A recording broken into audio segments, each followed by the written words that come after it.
Dolly Parton has recently opened up about her personal struggles, a revelation that has left the music world stunned. Known for her beautiful voice and sparkling personality, Dolly has consistently brought smiles to people's faces. Every time she graces the stage, she charms her audience with her warmth and generosity. While many might assume her life is all music and joy, Dolly has shared surprising details about her journey, including a personal, romantic connection with Porter that spanned over 3 decades. Porter knew the deeper intent behind the lyrics to her songs, such as "I Will Always Love You," which reflect her complex emotions. Behind the fame and lights, Dolly harbored feelings of frustration and even resentment toward a well-known female celebrity, a sentiment that comes as a shock to many, given Dolly's reputation for maintaining peaceful relationships within the industry. This revelation raises questions: what could have caused the tension between these two stars, and has Dolly addressed it directly? At 78, Dolly Parton has decided to share the hidden struggles behind her iconic smile. Beyond the endearing queen of country music, who won hearts with her voice and charisma, Dolly's calm spirit and exceptional personality made her different from others in the spotlight. Reflecting on her career, Dolly admitted she has grappled with anger and frustration at times, especially in her relationships with other musicians. Though fans saw a charming and joyful performer, her working relationships were not always as harmonious as they seemed. Working with highly talented peers brought unexpected pressures and emotional strain, and Dolly has carried this weight while maintaining her positive public image. Recently, she mentioned a particular artist she worked with whose slower pace in the studio clashed with her own, creating tension. This unexpected conflict weighed on her, showing fans a side of Dolly they rarely see. Now, as she reflects on her life, it's worth exploring what shaped Dolly Parton into the beloved figure known to the world today. Dolly Rebecca Parton's journey began far from the bright lights of fame. Born on January 19, 1946, in a one-room cabin in Sevier County, Tennessee, along the Little Pigeon River in the Great Smoky Mountains, Dolly was the fourth of 12 children. Her family faced difficult financial conditions. Her father, Robert Lee Parton, worked tirelessly as a farmer and construction worker, while her mother, Ovie Lee, cared for their large family and brought music into their home. Without electricity or indoor plumbing, the Partons relied on what they could grow and earn. Yet, despite their struggles, music was a constant presence. Ovie Lee's beautiful singing voice filled the household with traditional songs and church hymns, igniting Dolly's love for music. By age 6, Dolly was singing in church, captivating those around her. When she was just 8, her uncle Bill Owens gifted her a guitar after noticing her talent, marking a pivotal moment. Dolly began writing songs and dreaming of a career in music, deeply influenced by the Appalachian region's rich folklore and storytelling. Themes of poverty and resilience found their way into her music, as she shared heartfelt stories of her childhood in songs like "Coat of Many Colors" and "In the Good Old Days, When Times Were Bad," celebrating love and family over material wealth. Rather than succumbing to hardship, Dolly's spirit only grew stronger, fueling her drive to succeed and support her family. In 1964, Dolly made a bold move to Nashville, determined to pursue her dreams. Initially, she found success as a songwriter, crafting hits for other artists before stepping into the spotlight herself. With a unique voice and a gift for storytelling, Dolly quickly became a country music icon, capturing audiences with her authenticity and powerful performances. Dolly Parton's journey from a small cabin in Tennessee to becoming a beloved music legend is a testament to her talent, resilience, and strong roots. Her life story inspires countless others, proving that humble beginnings can lead to extraordinary achievements. But her remarkable success story prompts the question: how did a girl with a dream and a powerful voice capture the hearts of millions? Dolly Parton's musical journey began when she was very young. In 1955, she started performing on local radio and TV shows in East Tennessee, particularly on The Cass Walker Show. These early performances helped her gain confidence and provided valuable experience on stage. They also allowed her to refine her skills as a singer, laying the foundation for future success. By her teenage years, Dolly was already well known in her hometown's music scene. Moving to Nashville was a challenging but crucial step toward fulfilling her country music dreams. Like many new artists, she initially struggled to find her footing in the competitive industry. However, her songwriting talent quickly caught the attention of Combine Publishing. In 1965, Dolly signed with Monument Records, which initially tried to promote her as a pop singer, though her first singles didn't make much of an impact. Eventually, her label recognized that her true strength lay in country music. Her debut country single, Dumb Blonde, released in 1966, reached number 24 on the Billboard Country Music Chart.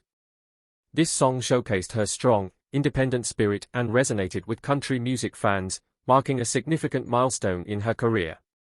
But how did Dolly turn this raw talent into a lasting legacy? A major turning point in Dolly's career occurred in 1967 when she joined the Porter Wagoner Show. Porter Wagoner, a well-known country singer, saw her potential and invited her to perform on his television show. This partnership helped Dolly reach a wider audience. Under Wagner's guidance, Dolly signed with RCA Victor, and Wagner promised to help produce her records. Their first song together, The Last Thing on My Mind, was released in October 1967 and quickly became a top 10 hit on the country charts.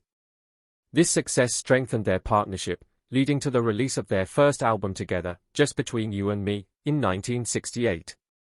The album was a hit, reaching number 8 on the Billboard Country Albums chart. The chemistry between Dolly and Wagner made their performances exciting, further building Dolly's reputation as a rising star in country music. Although her work with Wagner was going well, Dolly was also focused on her solo career. In 1968, she released her first solo album with RCA called Just Because I'm a Woman. Although the album didn't perform as well as her duets with Wagner, it marked an important step forward for Dolly. The title song, Just Because I'm a Woman, addressed the unfair standards faced by women, showcasing Dolly's boldness in tackling significant issues through her music. In 1969, Dolly made a key decision that would change her career. After 7 years of working with Porter Wagoner, she decided to leave the Porter Wagoner Show to focus on her solo career. What would Dolly's first big move be after stepping out on her own? Her departure was marked by the song, Just Because I'm a Woman, in 1968, which sent a clear message about her independence and confidence.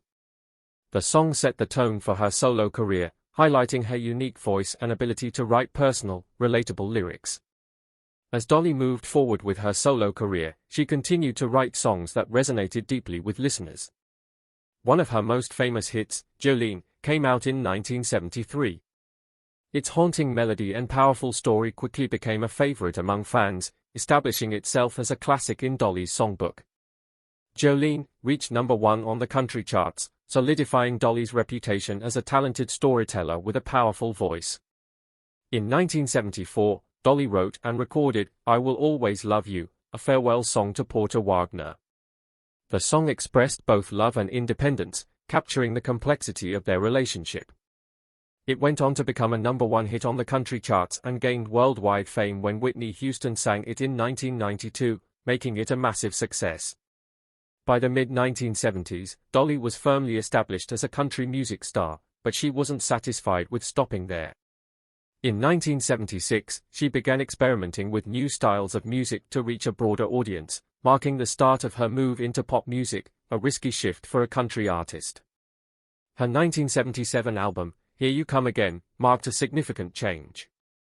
The title song became a major hit, reaching number 3 on the pop charts and number 1 on the country album charts. This success proved Dolly's ability to appeal to a wider audience. But Dolly's ambitions didn't stop with music, she was ready to break into something even bigger. Alongside her exceptional singing talent, Dolly also became more recognized on television.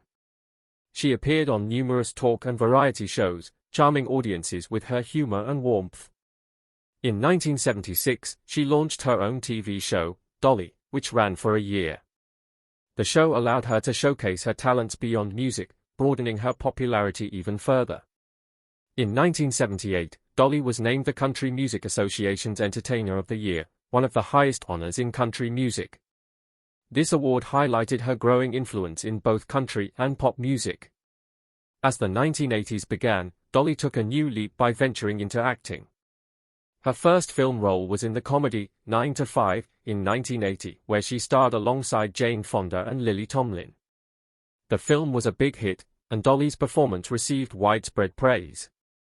Following the success of 9 to 5, Dolly continued acting in movies. In 1982, she starred in The Best Little Whorehouse in Texas, another musical comedy that highlighted her singing and acting talents.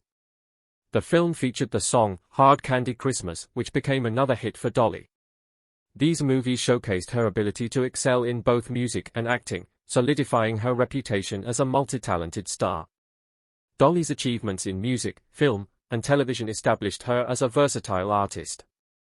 However, when did Dolly Parton finally admit she had a difficult experience? In the mid-1970s, Dolly Parton, Linda Ronstadt, and Emmylou Harris considered recording together for the first time. Each of these talented women had already made a name for themselves. Dolly was known for her country songs, Linda for her versatile style, and Emmylou for blending traditional country with modern touches.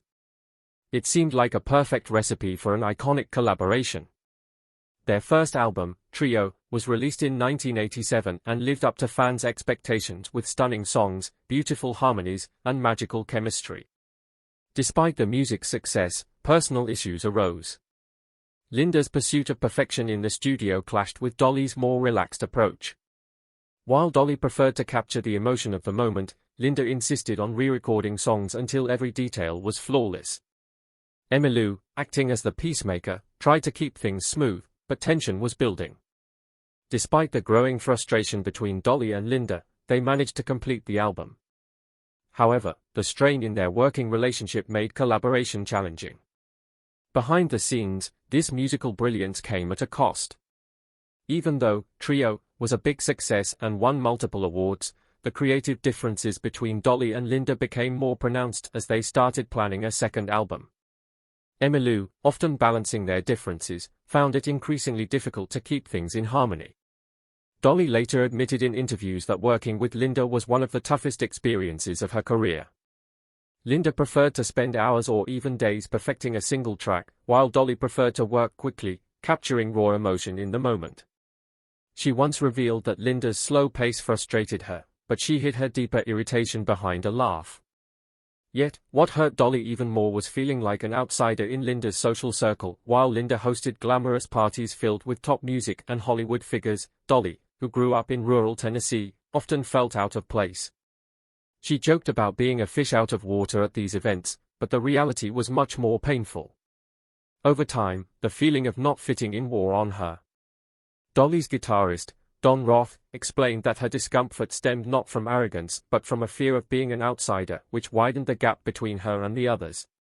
Despite the success of Trio, Dolly's frustration began to grow, raising questions about how she managed the differences in their creative processes.